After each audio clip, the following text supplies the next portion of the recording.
నమస్తే. మనతో పాటుగా ఇవాళ ప్రముఖ సినీ రాజకీయ విశ్లేషకులు ఇమ్మంది రామారావు గారు ఉన్నారు. వారితో పాటుగా ఒక ముఖ్యమైన విషయం ప్రస్తావిద్దాం. సార్ నమస్తే. నమస్తే బాబు. సార్ ప్రధానంగా తీసుకున్నట్లయితే నారా లోకేష్ పాదయాత్ర చాలా దిగ్విజయంగా నడుస్తూ ఉంది. ఆ నేపథ్యంలోనే నిన్న రాత్రి తిరుపతిలో ఒక బహిరంగ సభలో ఒక ప్రశ్నల సమాధానాల విధంగా ఒక చిన్న చర్చ జరిగింది.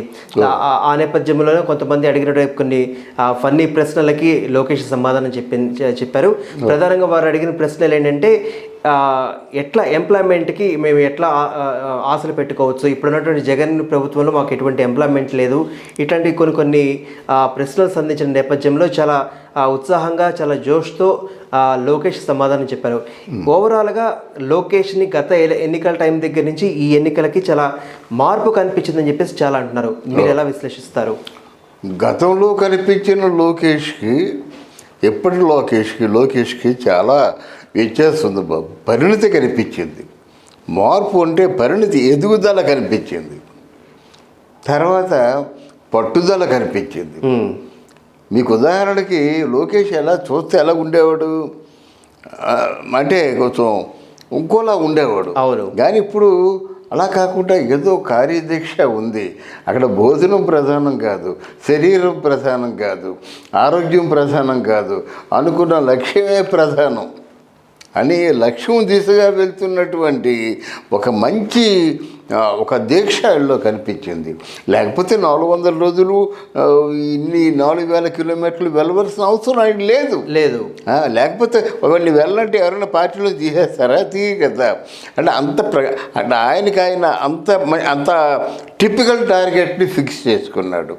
ఆ మార్పు స్పష్టంగా కనిపిస్తుంది. చూసే ప్రజలందరికీ తెలుస్తోంది ఇది. సో ప్రధానంగా లోకేష్ అన్న మాటలు ఏంటంటే, నా పైన ఎన్నో కేసులు పెడుతున్నారు, 1 కాదు 2 కాదు 10ల సంఖ్యలో 20 సంఖ్యలో నా పైన కేసులు పెడుతున్నారు, నేను వేటికి కూడా భయపడను అని చెప్పేసి ఒక మాటని, ఇదంతా కేవలం మీకోసం చేస్తున్నాను, ప్రజల కోసం చేస్తున్నాను, రాబోయే రోజుల్లో తెలుగుదేశం పార్టీని ప్రధానంగా గెలిపించుకునే ప్రయత్నంగా అడుగులు వేస్తున్నారంటూ లోకేష్ చేసినటువంటి స్పీచ్ని ఎట్లా చూడాలంటారు? ఇది కేసులు పెట్టడం మాత్రం అది అమానుషం బాబు. ఎందుకంటే నిజంగా జగన్మోహన్ రెడ్డి పాదయాత్ర చేస్తున్నప్పుడు ఇవే కేసులు పెట్టినట్టయితే ఏమంటాడు జగన్మోహన్ రెడ్డి? పాదయాత్ర చేస్తూ రెచ్చిపోయాడు. అవును. చంద్రబాబు నాయుడిని కాల్చేయండి అని చెప్పాడు, నరికేయండి అని చెప్పాడు, కనిపిస్తే అసలు స్మాష్ చేయండి అని చెప్పాడు. మరి ఆయన మీద ఎన్ని కేసులు పెట్టాలండి? ఏవి లేవు కదా. విడిగా నువ్వు తిరిగే విధంగా అవకాశం ఇచ్చాడన్నమాట. అంటే నువ్వేవైతే ప్రజలతో చెప్పాలనుకున్నావో అది ప్రజలతో చెప్తున్నావు. నువ్వు ముద్దులు పెట్టినా ఏమో లేదు, దీవించినా ఏమో లేదు, రకరకాల పార్టీ ప్రచారాలు చేసినా ఏమో అనలేదు. కనుక వాళ్ళలో ఉన్నటువంటి నిజాయితీ నీలో ఉందా? నువ్వు లేక కేసులు పెడుతున్నావు, కానీ ఈ కేసులన్నీ నిలబడతాయా? ఈ కేసుల్లో ఒకేసారి నిలబడుతుందా? ఇది కేవలం డిస్టర్బెన్స్ చేయడానికి పాదయాత్రని తాత్కాలికంగా కొంచెం ఆపుదల చేయడం, డిస్టర్బెన్స్ చేయడం తప్ప అవి కోర్టులో నిలబడవు కదా. ఇవి ఆయన ఏమి నేరం చేశాడు? ప్రజలకు ఏమైనా చేయకూడదు ఏమైనా చేశాడా? ప్రజల దగ్గరికి వెళ్ళాడు.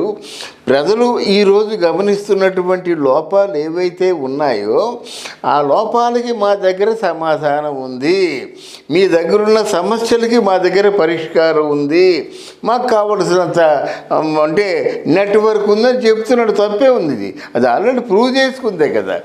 మరో పక్కన ప్రజల్లో అడిగిన మరో ప్రశ్న ఏంటంటే, ఉద్యోగ కల్పనకు సంబంధించి మాకు ఒకవేళ మీ ప్రభుత్వం వస్తే ఎటువంటి భరోసాను కల్పిస్తారని అడిగిన నేపథ్యంలో, మాట తప్పను మడమ తెప్పనన్న జగన్కి మేము ప్రభుత్వం ఏర్పడ్డాక అందరికీ ఉద్యోగాలు ఇచ్చి జగన్కి రిటర్న్ గిఫ్ట్ ఇస్తామంటూ ఒక స్టేట్మెంట్ ఇచ్చారు. దాన్ని ఎలా చూడాలంటారు? అంటే ఇక్కడ ఉద్యోగాలంటే జగన్ గారికి తెలియదండి. తెలియక ఇప్పుడు నేను నా కొడుకుని ఒక 2 లక్షల రూపాయలు ఖర్చు పెట్టి ఒక ఇంజనీరింగ్ చేశానండి. ఆయనకి సారాయి దుకాణంలో 5,000 రూపాయలకి ఉద్యోగం అంటే ఉద్యోగం అది. దానికి క్వాలిఫికేషన్ ఎందుకు? మనిషి అయితే చాలు, 2 చేతులు ఉంటే చాలు, కాళ్ళు ఉన్నా లేకపోయినా సరే. ఇలా గ్లాస్తో పోయడమే కదా. దీనికి ఉద్యోగాన్ని పేరు పెట్టి ఆ ఉద్యోగాన్ని అవమానం చేయడం ఎందుకు? ఈ మాట తప్పడం, మనం తప్పను మనం చెప్పను, ఇవన్నీ స్లోగన్స్ పూర్వం అండి, ఇప్పుడు అలా కాదు. ప్రాక్టికల్గా మీరేం చేశారు అదే మనకు కావాలి. మనకు కనిపిస్తుంది గతంలో. ఈరోజు చదువుకుంటున్న వాళ్ళందరూ కూడా ఒక గంపడి ఆస్తో ఉన్నారండి. ఏవి కాకుండా అయిపోయారు కదా. అక్కడ అనంతపురంలో ఉన్న వాళ్ళందరూ మద్రాసు వెళ్ళిపోయారు. ఇటుపక్క దగ్గరగా ఉన్న కర్ణాటక దగ్గర ఉన్న బెంగళూరు వెళ్ళిపోయారు. ఇటుపక్క హైదరాబాద్ దగ్గర ఉన్నందరూ హైదరాబాద్ వచ్చేస్తున్నారు. ఈ బోర్డర్స్ ఉన్న వాళ్ళందరూ పూణే వెళ్ళిపోయారు. ఇప్పుడు ఎవరు ఆంధ్రలో ఉన్నారు? అందరూ దగ్గర ఉన్నటువంటి ప్రాంతాలు పోయి ఉద్యోగ అన్వేషణలోనూ అడుగు తింటున్నారు అన్నమాట. అందువల్ల ఇప్పట్లో నిజంగా ఓ చంద్రబాబు నాయుడు వచ్చినట్టయితే మళ్ళీ ఒక ప్లేస్మెంట్కి జాబులకి అవకాశం ఉంటుందని కొంత ధైర్యంగా ఉండవచ్చు. ఎందుకంటే లోగడ ఆ విధంగా చేశాడు, జాబుల్ని సృష్టించాడు, సంపదని సృష్టించాడు కనుక మళ్ళీ చేస్తానని నమ్మకం. మరో పక్కన ఈ జగన్మోహన్ రెడ్డి ప్రభుత్వంలో బటన్ నొక్కి నేను సంక్షేమ పథకాలను ఇస్తున్నా అని చెప్పేసి ఏదైతే జగన్ ప్రభుత్వం చెప్తున్నారో, మేము సంక్షేమ ఎస్పెషల్ ఆటో వాళ్ళతో మాట్లాడినప్పుడు సార్ మాకు 10,000 ఒక చేత్తో వేసి మరో పక్కన చలాల రూపంలో మా దగ్గర నుంచి 15,000 20,000 తీసుకుపోతున్నారని చెప్పేసి వాళ్ళు మొరపెట్టుకున్నటువంటి వీడియోలు కూడా మనం దాంట్లో చూసి వాళ్ళకి భరోసాను కల్పిస్తూ ఒక పైన కాకి చొక్కా వేస్తూ ఆటోలో తిరుగుతున్నటువంటి లోకేష్ని మనం చూస్తున్నాం. దీనిని బట్టి ఎటువంటి సంకేతాలు లోకేష్ రాబోయే రోజుల్లో ప్రజలకి కల్పిస్తున్నారు? రాబోయే రోజుల్లో మాత్రం ఫస్ట్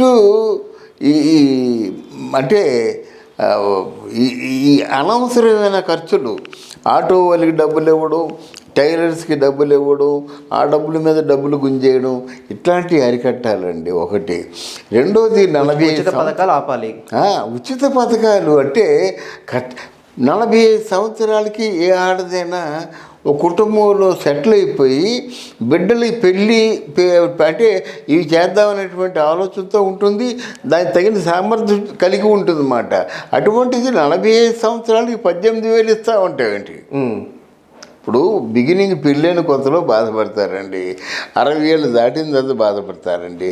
ఎటువంటి కుటుంబంలోనైనా 45 సంవత్సరాలు వచ్చినప్పటికీ ఏదో ఒక షేప్ వస్తుంది వాళ్ళకి. అవును, ఓ షేప్ వస్తుంది. వాళ్ళకి నేను 18,000 రూపాయలు నేను ఇస్తానంటే ఏంటి? ఇది ఏ లెక్క? ఇది దీన్ని ఎలాగ అర్థం చేసుకోవాలి? కనుక ఆయన అనుభవం ఉండి చెప్తున్నాడు, అనుభవం లేక చెప్తున్నాడు. ఇవన్నీ ప్రజల్లో అల్లకల్లోలంగా ఉందండి. తర్వాత పథకాలు అంటాడు, పథకాలు అందరికీ అందటం లేదు. అవును, కొద్దిమందికి మాత్రమే అందుతున్నాయి. తెల్ల కార్డులు తీసేశారు, పెన్షన్లు తీసేశారు. దీనికి కారణాలు చాలా ఉన్నాయి. ఇంట్లో మీకు ఏసీ ఉంటే కార్డు లేదు. అవును, మీరు ఇన్కమ్ ట్యాక్స్ మామూలు చిన్న మార్కెట్లో చిన్న దుకాణం ఉంది, ఆ దుకాణానికి ఇన్కమ్ ట్యాక్స్ ఏదో కట్టుకోవాలి. ఇన్కమ్ ట్యాక్స్ ఉంటే మళ్ళీ రేషన్ లేదు, తెల్ల కార్డు లేదు, పెన్షన్ లేదు. ఇలాగా అస్తవ్యస్తంగా కేవలం వైఎస్ఆర్ కాంగ్రెస్ పార్టీ వాళ్ళకి తప్ప మిగతా వాళ్ళకి రాయితీలు కానీ, బహుమతులు కానీ, డబ్బులు కానీ అందకుండా అరాచకం రాజ్యం వెళ్తుంది ఇక్కడ. తన యొక్క ఫిట్నెస్ సీక్రెట్ని రివీల్ చేస్తూ నిన్న ఒక అభిమాని అడిగిన ప్రశ్నకి మీరు ఒకప్పుడు ఫ్యాట్గా ఉన్నారు, ఇప్పుడు ఫ్యాట్ నుంచి ఫిట్గా మారారంటూ ఒక ప్రశ్న అడిగిన నేపథ్యంలో దానికి కారణమైనటువంటి తన భార్య బ్రాహ్మణి లాక్డౌన్ టైంలో ఫిట్నెస్కి సంబంధించి తను ట్రైన్ చేసింది. సో నేను అందుకని ఫిట్గా మెంటల్గాను ఫిజికల్గాను ఫిట్గా మారారంటూ ఒక తన ఫిట్నెస్ సీక్రెట్ రివీల్ చేశారు లోకేష్. దాన్ని ఎట్లా చూడాలంటారు? అది బ్రాహ్మణి చాలా తెలివైన అమ్మాయి అండి. ఇప్పుడు ఇంటర్నేషనల్ ట్రేడ్ సమిట్లో బ్రాహ్మణి మాటలు వింటుంటే ఆవిడ అది God the knowledge in all donors అన్నమాట. ప్రతి ఓ డోనర్లో కూడా మంచి ఇంటిగ్రేటెడ్గా నాలెడ్జ్తో మాట్లాడగలదు ఆవిడ. కనుక ఆయన వైఫ్ని ఈ సందర్భంగా రికలెక్ట్ చేసుకోవడం చాలా మంచిది అనుకోండి. బట్ మామూలుగా తిరగడం కాదు, జన సమీకరణలో జనాలు చూడడంలో ఉన్న సమస్యలు ఏమిటి, జనం తాలూకు స్పందన ఏమిటి, జనం తాలూకు ఆక్రోశం ఏమిటి, ఇవన్నీ కూడా గమనిస్తున్నాడండి. లోకేష్ని అంత తేలిగ్గా తీసి పారేయవలసిన అవసరం లేదు. ఈ కేసులు అంటారా, ఈ కేసులన్నీ నిలబడవు అంతే. ఓకే, ఇవి చేయలేరు వీళ్ళు. Okay, thank you. Thank you మా.